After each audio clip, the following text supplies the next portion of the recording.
that Christ died. This reference of the Gospel account confirms that darkness fell upon the land during the crucifixion of Jesus, and that this event was well known and required a naturalistic explanation from the non-Christians such as Thales. Another remarkable reference to this supernatural darkness is found in the manuscript of another pagan historical writer named Phlegon from Lydia. In approximately AD 138, he noted, during the time of Tiberius Caesar, an eclipse of the sun occurred during the full moon. Phlegon's reference to this event is also mentioned by the 3rd century Christian apologist Origen and the 6th century writer Philoppon. A Syrian Stoic philosopher named Mara bar Seraphion wrote a letter from prison to his son sometime after AD 70. In the letter, he compares Jesus to the philosophers Socrates and Pythagoras.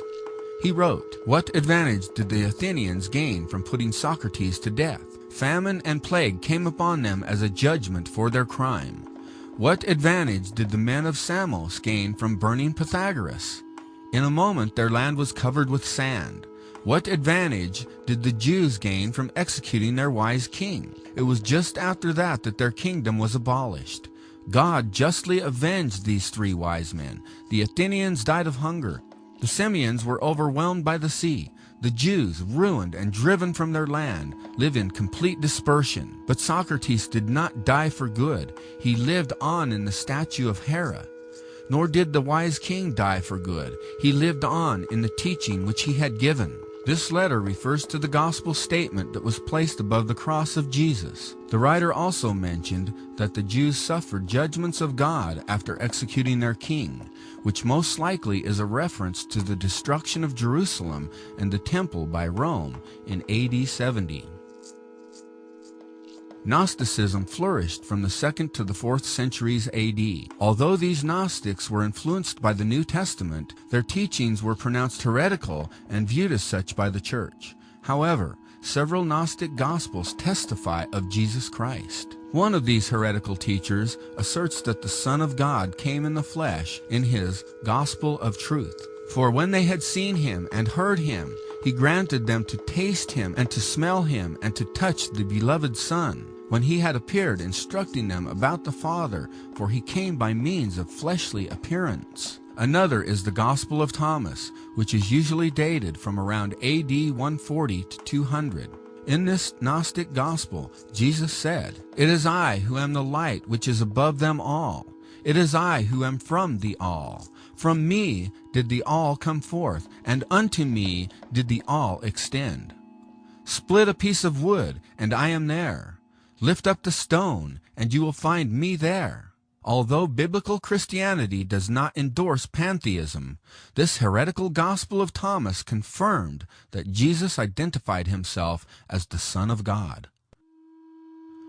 When the King James Bible was published in 1611, the oldest Old Testament manuscript used by the King James translators was dated approximately AD 1100. Obviously, that old manuscript was a copy of a copy of a copy. Nevertheless, in 1947, the discovery of the Dead Sea Scrolls in the Qumran caves near the Dead Sea yielded over 1,000 priceless manuscripts dating before AD 68. Every complete book of the Old Testament was discovered except for the book of Esther. These manuscripts were virtually identical to the AD 1100 translation that was used for the King James Bible. For example, the scroll of the prophet Isaiah has been carbon dated to a range of between 335 BC and AD 107 and was virtually identical to the King James translations, aside from a tiny number of spelling translations. Along with these Old Testament manuscripts were scrolls that contained references to the New Testament and Jesus of Nazareth. One scroll discovered in Cave 4 refers to the Messiah as the Son of God and the Son of the Most High. Dated much later than the Old Testament scrolls, the New Testament fragments were dated between AD 50 to AD 100. This is consistent with the time of the writings of the Gospels. Aside from the Dead Sea Scrolls, there are also a number of Jewish references to the ministry of Jesus of Nazareth as well. Josephus, the Jewish historian, is known for historical works such as Jewish Antiquities, finished in AD 93 or 94. One passage reads, "Now there was about this time Jesus, a wise man, if it be lawful to call him a man, for he was a doer of wonderful works, a teacher of such men as received the truth with pleasure.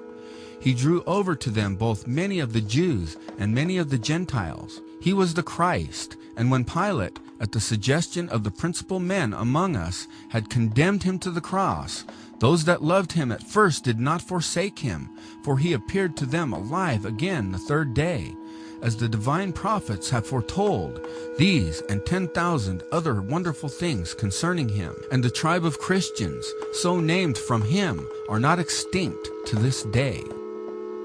This passage has raised heated debate among scholars because Josephus, a non-Christian Jew, makes statements about Jesus that an Orthodox Jew would not normally affirm.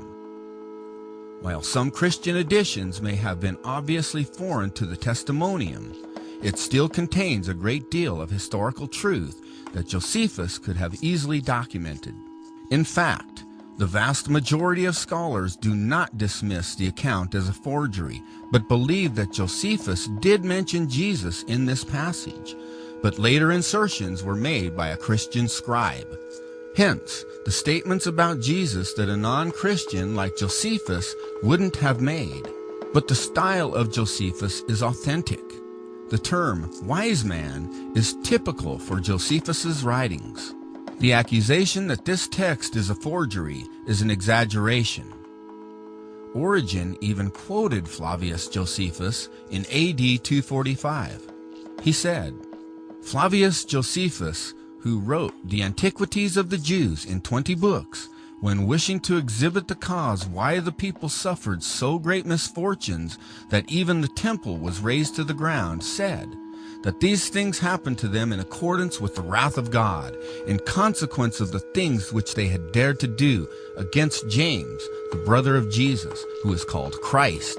And the wonderful thing is that though he did not accept Jesus as Christ, he gave testimony that the righteousness of James was so great. And he says that the people thought that they had suffered these things because of James." The Babylonian Talmud asserts that Jesus, or Yeshu, was indeed a rabbi with followers. It says, Yeshu had 5 disciples, Mattai, Nakai, Netzer, Buni, and Toda.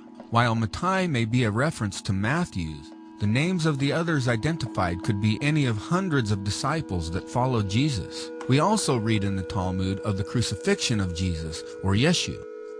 It has been taught, on the eve of Passover they hanged Yeshu, but not having found anything in his favor, they hanged him on the eve of Passover.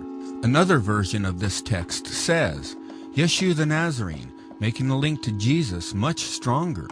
The word hanged is another way of referring to the crucifixion.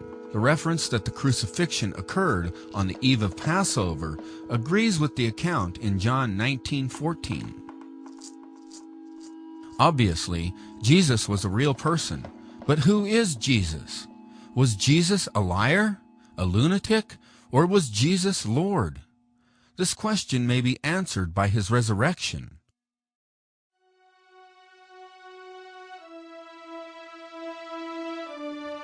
As demonstrated earlier by several historical accounts, Jesus was crucified.